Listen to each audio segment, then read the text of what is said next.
राधे राधे। जय जय श्री राधे। श्री हरिवंश राधा वल्लभ लाल की जय हो। सभी संतों हरिभक्तों की जय हो। आज के आनंद की जय हो। जय श्री राधे। पूज्य गुरुदेव महाराज की जय हो। श्री हरिवंश महाप्रभु की जय हो। भगवान विट्ठल महाराज की जय हो।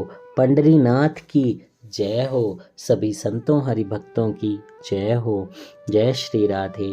बहुत बहुत स्वागत है आपका हमारे चैनल में, जहाँ पे आप विट्ठल भगवान के कृपा पात्र संतों के चरित्रों का श्रवण कर रहे हैं। तो आइए इसी श्रृंखला को आगे बढ़ाते हुए आज हम अगले चरित्र का श्रवण करेंगे, जिनका नाम है विशोभा सराफ। बहुत बहुत प्यारा चरित्र है, बहुत दिव्य चरित्र है, आप आराम से सुनिएगा। पंढरपुर से 50 कोस पर औंडिया नाम नागनाथ एक प्रसिद्ध शिव क्षेत्र है। यहीं पर यजुर्वेदी ब्राह्मण कुल में विशोभा का जन्म हुआ था। सराफी का काम करने के कारण ये सराफ कहे जाते थे। विशोभा के घर में साध्वी पत्नी और 4 लड़के थे। घर से ये संपन्न थे। इनका गृहस्थ जीवन सादा और पवित्र था। घर के कामकाज करते हुए भी इनके मुख से बराबर पांडुरंग का नाम निकला करता था और चित्त उन्हीं श्री विट्ठल में लगा रहता था। बोलो विट्ठल विट्ठल विट्ठला, माझा पांडुरंग विट्ठला, हो विट्ठल विट्ठल विट्ठला, माझा पांडुरंग विट्ठला।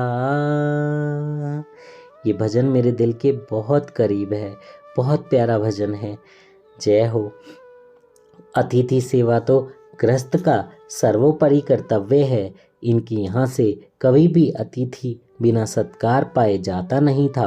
अतिथि को साक्षात नारायण समझकर ये उसकी पूजा करते थे। एक बार दक्षिण देश में घोर दुर्भिक्ष पड़ा। अन्न मिलना दुर्बल हो गया। क्षुधा से पीड़ित हजारों स्त्री पुरुष विशोभा के द्वार पर एकत्र होने लगे। विशोभा ने समझा कि ये नारायण ने कृपा की है, इतने रूपों में वे सेवा का सौभाग्य देने पधारे हैं। वे खुले हाथों लौटाने लगे। जो आता तृप्त होकर जाता। भीड़ बढ़ती गई। अन्न भंडार समाप्त हो गया।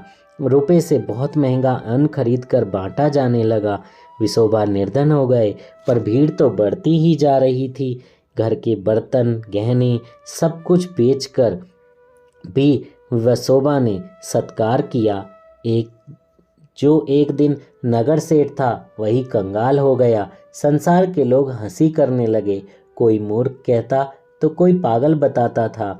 धन होने पर जो चाटुकारी करते थे वही व्यंग कसने लगे।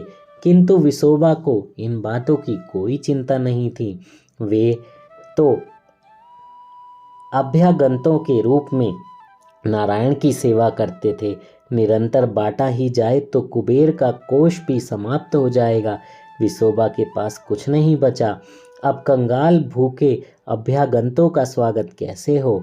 स्वयं नारायण द्वार पर 2 मुट्ठी अन्न मांगने आए तो क्या उन्हें लौटा दिया जा सकेगा, परंतु देने के लिए अन्न आए कहाँ से। विशोभा अपने गांव से कई कोस दूर कांसे गांव जाकर वहां से पठान से कई हजार रुपए ब्याज पर लाए। पठान इनको नगर सेठ जानता था, अतः उसने रुपए दे दिए। इनके आनंद का पार नहीं रहा। घर आकर सब रुपयों का अन्न ले लिया और वह दरिद्र नारायण की सेवा में लग गया। गांव के लोगों को इनके कर्ज लेने की बात का पता चला। द्वेषियों ने जाकर पठान से इनकी वर्तमान दशा बता दी। वह आकर इनसे रुपए मांगने लगा। इन्होंने कहा 7 दिन में मैं तेरे रुपए दे दूंगा। पठान मानता तो नहीं था, पर गांव के लोगों ने उसे समझाया। लोग जानते थे कि विशोभा अपनी बात के पक्के हैं। सत्य की रक्षा के लिए वे प्राण भी दे सकते हैं। पठान चला गया। 6 दिन बीत गए। विशोभा कहाँ से प्रबंध करें। अब कौन उन्हें कर्ज देगा। वे रात्रि में अपने भगवान से प्रार्थना करने लगे, नाथ, आज तक आपने मेरी एक भी बात खाली नहीं जाने दी। आज मेरी लाज आपके हाथों में है। विसोबा आज मर जाए तो भी उसका सत्य बच जाएगा। हे हरि, मैं तुम्हारी ही बाट देख रहा हूँ। जय हो। नेत्रों से अखंड आंसू की धारा चल रही है। विसोबा को अपनी देह का पता ही नहीं। वे प्रार्थना करने में तल्लीन हो गए हैं। सच्चे हृदय की कातर प्रार्थना कभी निष्फल नहीं गई। तीन बंधु प्रभु तो आर्त प्रार्थना सुन लेते हैं, अधम पामर प्राणी की ही सुन लेते हैं। और उनका भक्त प्रार्थना करे और वे स्थिर रहें, ऐसा तो हो ही नहीं सकता। असंभव है, असंभव। हमारे गुरुदेव भी यही कहते हैं कि अगर आपने सच्चे मन से कुछ मांगा है तो ऐसा हो ही नहीं सकता कि भगवान आपको ना दें। बस उसमें मांगने में आपका अपना स्वार्थ नहीं होना चाहिए। जय हो, जय हो। उन लीलामयी ने विसोबा के मुनि मका का रूप धारण किया और समय पर पठान के पास पहुंच गए। पठान को आश्चर्य हुआ कि ऐसे अकाल के समय में इतने रुपए विसोबा को किसने दिए, पर उन मुनीम रूपधारी ने उसे समझा दिया कि विसोबा की साख और सच्चाई के कारण रुपए मिलने में कठिनाई नहीं हुई। कई आदमियों के सामने हिसाब करके ब्याज सहित पाई पाई मुनीम जी ने चुका दिया और पुर नोट पर भरपाई की रसीद लिखवा ली। दूसरे दिन विसोबा स्नान करके गीता पाठ करने बैठे तो पुस्तक में फटा पुरनोट मिला। वे पूजा करके सीधे पठान के घर को चल पड़े। वहां जाकर बोले, भाई मुझे क्षमा करो, मैं तुम्हारा रुपया पूरे ब्याज समेत दे दूंगा, पर मुझे कुछ समय दो। पठान आश्चर्य में आकर बोला, आप क्या कहते हैं? आपका मुनीम कल ही आकर तो पूरे रुपए दे गया। मैंने आपसे रुपए मांगकर गलती करी। जितने रुपए चाहिए आप ले जाइए। आपसे पुरनोट लिखवाने की मुझे कोई ज़रूरत नहीं। विसोबा के आश्चर्य का पार नहीं रहा। गांव के लोगों ने भी बताया कि आपका मुनीम रुपए दे गया है। घर लौटकर मुनीम से उन्होंने पूछा, बेचारा मुनीम भला क्या कहता, वह हक्का बक्का रह गया। अब विसोबा को निश्चय हो गया कि यह सब उसके दया में प्रभु की लीला है। उसे बड़ी ग्लानि हुई कि उनके लिए पांडुरंग को इतना कष्ट उठाना पड़ा। वे सब कुछ छोड़ छाड़ कर पंढरपुर चले गए। ऐसे उदास स्वामी को छोड़कर अब उनका मन अन्यत्र रहने का कहीं हुआ ही नहीं और वो भजन में लीन हो गए। श्री ज्ञानेश्वर के मंडल में विसोबा पीछे सम्मिलित हुए। उन्होंने योग का अभ्यास किया और सिद्ध महात्मा माने जाने लगे। उन्होंने स्वयं कहा है, चांगदेव को मुक्ताबाई ने अंगीकार किया और सोपान देव ने मुझ पर कृपा की। अब जन्म मरण का भय नहीं रहा। श्री ज्ञानेश्वर को ये भगवान का अवतार ही मानते थे। श्री नामदेव जी को भगवान ने स्वप्न में आदेश दिया कि वे विसोबा जी से दीक्षा ले।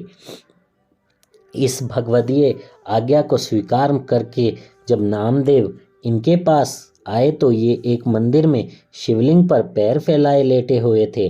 नामदेव को बड़ा आश्चर्य हुआ। इन्होंने कहा, नमिया, मैं बूढ़ा हो गया हूँ, मुझसे पैर उठते नहीं। तू ऐसे स्थान पर मेरे पैर रख दे जहाँ शिवलिंग ना हो। नामदेव जी ने इनके पैर वहाँ से हटाकर नीचे जहाँ रखे, वहाँ भूमि में से एक दूसरा शिवलिंग प्रकट हो जाता। अब नामदेव समझ गए और वे गुरुदेव के चरणों पर गिर पड़े। नामदेव जी ने अपने अभंगों में इनकी बड़ी महिमा गाई है। जय हो। भगवान कहाँ नहीं है? हर क्षण, हर अंग, हर कण में भगवान हैं। हर जगह पर भगवान हैं। आप जहाँ कदम भी रखते हैं वहाँ भी भगवान हैं। चर अचर सारी वस्तुओं में भगवान हैं। चलने वाली हो, रुकने वाली हो, बैठने वाली हो, दीवार हो, खंबा हो, खंबे से तो नरसिंह भगवान भी प्रकट हुए थे, उसमें भी भगवान हैं। बस हमारी दृष्टि देखने वाली होनी चाहिए, हमें समझ में आना चाहिए। हमारी समझ थोड़ी कच्ची है क्योंकि हम कलयुगी मनुष्य हैं और ये सब इसलिए संत हैं क्योंकि संतों को सब समझ में पहले ही आ जाता है।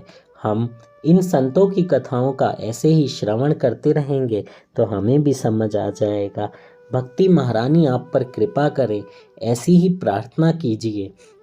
ऐसी संतों की कथाएं आपको श्रवण होने के लिए मिलती रहें, ऐसे सत्संग आपको मिलते रहें जहाँ पर आपको भगवान की चर्चा सुनने का मौका मिले, ऐसे सद्गुरु आपको मिलें जो आपको शुद्ध भगवत राह पर आगे बढ़ाएं और भगवान से मिलने की राह दिखाएं। ऐसे गुरु मिलें तो दंडवत प्रणाम करके उन्हें समर्पित हो जाइए, कुछ भी नहीं सोचिएगा, लेकिन गुरु का हर एक कदम आपको भगवान की ओर ले जाना हो, किसी भी इंद्रिय तृप्ति की प्राप्ति के लिए नहीं। ऐसा हो जाएगा तो इतना धन मिल जाएगा, ऐसा हो जाएगा तो ये खुशियाँ आ जाएंगी, ऐसा हो जाएगा तो एक बच्चा और आ जाएगा। अगर ऐसा कुछ भी आपके गुरु बोले तो समझ जाइए कि वो गुरु नहीं है। वो इंद्रिय तृप्ति के लिए बस आपको एक मार्गदर्शक के रूप में ज़रूर मिल रहे हैं, तो आप उन्हें एक मार्गदर्शक के रूप में ही अपना जानिए, क्योंकि वो भी प्रभु की इच्छा से ही बोल रहे हैं। उन्हें से कभी गलत नहीं बोलिए, लेकिन वो एक मार्गदर्शक हैं। सच्चा गुरु आपको इन सब चीज़ों से ऊपर उठाते हुए आपको भगवत भक्ति में आगे लेकर जाएंगे, भगवान की राह पर आगे लेकर जाएंगे। वो हर राह पर आपको यही बताएंगे कि भगवान कैसे मिलेंगे। जैसे विसोबा जी ने किसको बताया? नामदेव जी को, कि जहाँ भी पैर रखोगे मेरे, वहाँ शिवलिंग प्रकट हो जाएगा। भगवान हर क्षण में हैं, हर जगह पर हैं। ऐसे ही अपने गुरुदेव का आदर करते हुए और दंडवत प्रणाम करते हुए आप भक्ति में आगे बढ़ते रहिए। हमारे गुरुदेव के चरणों में दंडवत प्रणाम। सभी अपने गुरुदेव के चरणों में दंडवत प्रणाम करें। जय श्री राधे। कथा कहने में मुझसे कोई त्रुटि हुई हो तो क्षमा कीजिएगा। जय श्री राधे।